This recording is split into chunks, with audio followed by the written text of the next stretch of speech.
উত্তরের জঙ্গলে মা তার দুই সন্তানকে নিয়ে বসবাস করত। বড় সন্তানটি মায়ের সাথে রোজ কাঠ সংগ্রহ করতে যেত। এমনই একটি দিন। মা, ও মা, কি হয়েছে? আজ কাঠ সংগ্রহ করতে যাবে না?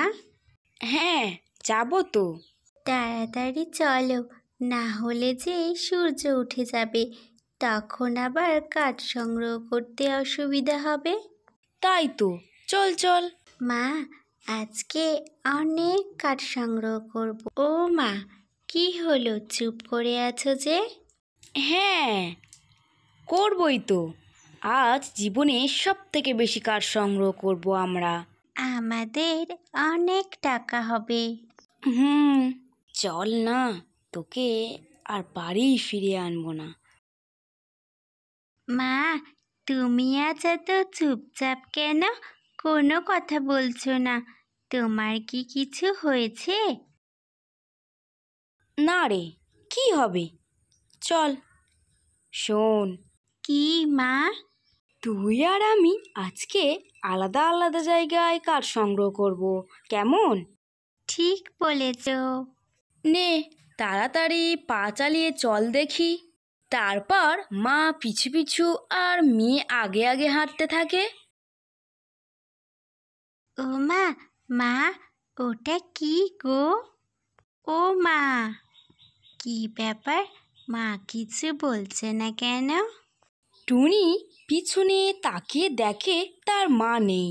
মা, ও মা, কোথায় তুমি? কি ব্যাপার, মা কোথায় গেল? টুনি তো হন্যে হয়ে সমস্ত জায়গায় মাকে খুঁজতে থাকে। মা কোথায় গেল? মায়ের কোনো বিপদ হলো না তো? এ বাবা, এ খুঁজতে খুঁজতে কোথায় চলে এলাম আমি? এত গভীর জঙ্গল, কিভাবে আমি বাড়ি ফিরব? মা, মা গো, কোথায় গেলে তুমি? এতক্ষণে নিশ্চয়ই গভীর জঙ্গলে হারিয়ে গেছে। ঠিক হয়েছে, জ্বালিয়ে মারছিলে। আহা, আমার ছোট্ট বাছার খাওয়া হতো না? দিয়েছি বিদায় করে। এবার আমার বাছার জন্য ভালো মন্দ খাবার নিই, তারপর বাড়ি যাব। আহা, আমার বাচ্চাটা একেবারে শুকিয়ে যাচ্ছিল। মা, আমি কি তাহলে হারিয়ে গেলাম? কোনোদিনও কি বাড়ি ফিরতে পারবো না? গিন্নি, আমাদের এত কিছু আছে, শুধু একটা সন্তানের অভাব। হ্যাঁ, ঠিক বলেছ। যদি একটা ছোট্ট সন্তান থাকতো, কত ভালো হতো। সারাদিন আমরা ওর সাথে গল্প করে মজা করে দিন কাটিয়ে দিতাম। হ্যাঁ গো, ঈশ্বর বোধহয় সবার জন্য সব কিছু রাখে না গো। দুঃখ পেও না গিন্নি, দুঃখ পেও না। এই, বৃষ্টি এলো যে।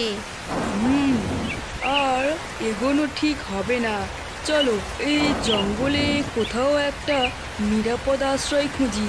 সেটাই ভালো হবে। গিন্নি, দেখো, ওই গাছটা বেশ বড় সড়ো। চলো, ওই গাছের নিচেই আমরা আশ্রয় নিই। চলো চলো। কোথাও কিছু নেই, হঠাৎ বৃষ্টি। ঠিক বলেছ, সঙ্গে একটাও ছাতা আনা হয়নি। ও মা, তুমি কোথায় গেলে?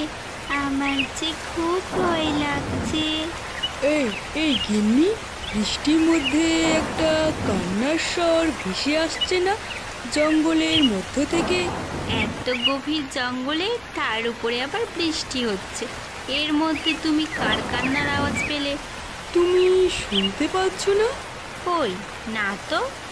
ভালো করে একটু শোনার চেষ্টা করো, শুনতে পাবে।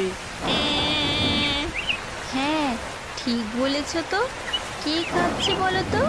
চলো, আমরা একটু দেখি, কেউ যদি বিপদে পড়ে থাকে। হ্যাঁ হ্যাঁ, চলো। মা, ও মা, তুমি কোথায় হারিয়ে গেলে? আমার যে একা একা খুব ভয় করছে।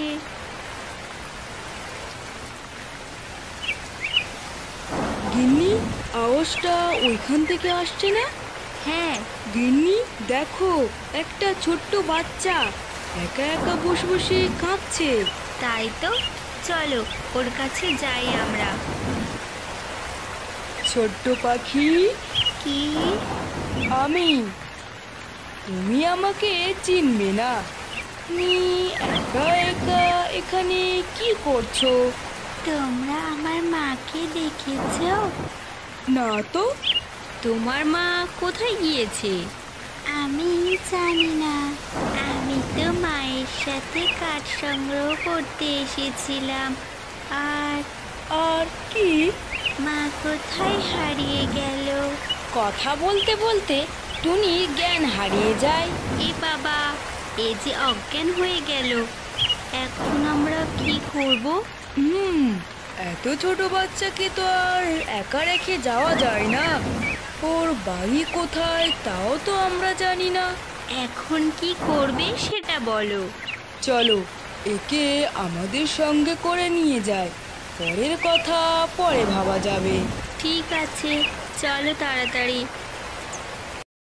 এখন কেমন লাগছে? একটু ভালো লাগছে।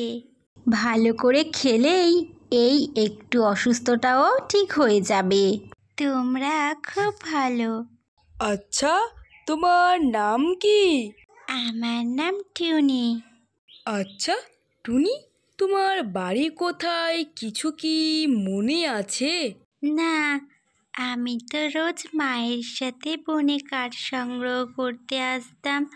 কাঠ সংগ্রহ করা হয়ে গেলে মায়ের সাথেই বাড়ি চলে যেতাম।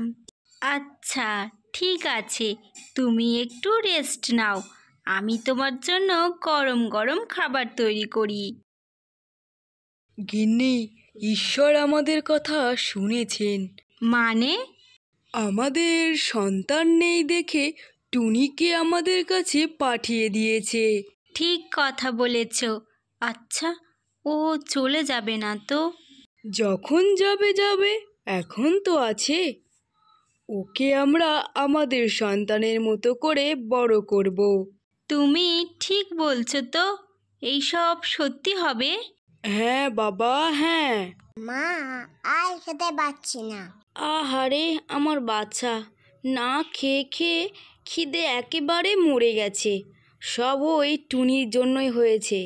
মা, সত্যি আর খেতে পাচ্ছি না। কাক দম্পতি ছোট্ট টুনিকে তাদের সন্তানের মতো করে মানুষ করতে থাকে। মা, ও মা, কি গো শুনছো? শুনলে? টুনি আমাকে মা বলল। শুনলাম তো গিন্নি, শুনলাম। প্রাণটা আমার জুড়িয়ে গেল। মা, আমার একটা কথা বলার ছিল। কি কথা বল? আমি কি একা একা জঙ্গলে একটু ঘুরতে যেতে পারি? কেন কেন?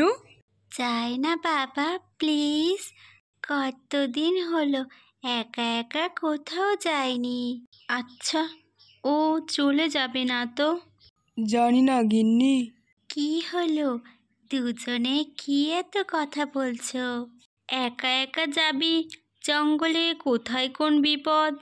মা, আমার কিচ্ছু হবে না। আমাকে যেতে হবে, মায়ের খোঁজ নিতে হবে যে। কি রে টুনি, চুপ করে আছিস? চুপ করে কিছু কি ভাবছিস তুই? কিছু না বাবা। ও বাবা, যাবো? এত করে বলছিস যখন, যা, তাড়াতাড়ি ফিরে আসিস কিন্তু। হ্যাঁ বাবা। আমরা কিন্তু তোর জন্য টেনশন করব, আমাদের কথা মনে রাখিস।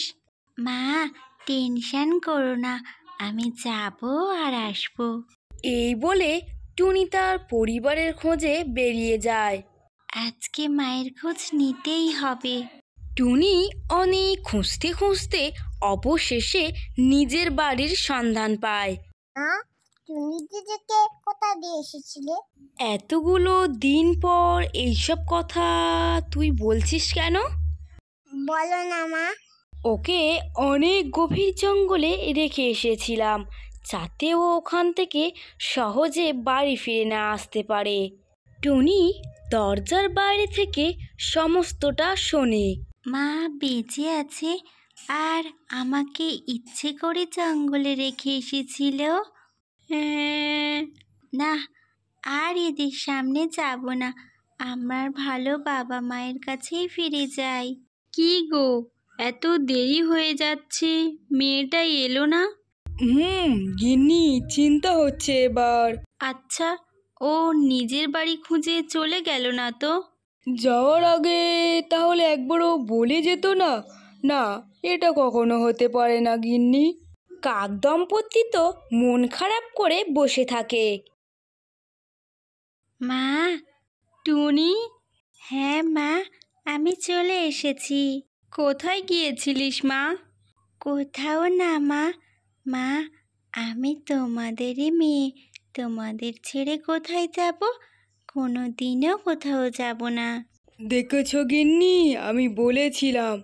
হ্যাঁ গো, তুমি ঠিক বলেছিলে।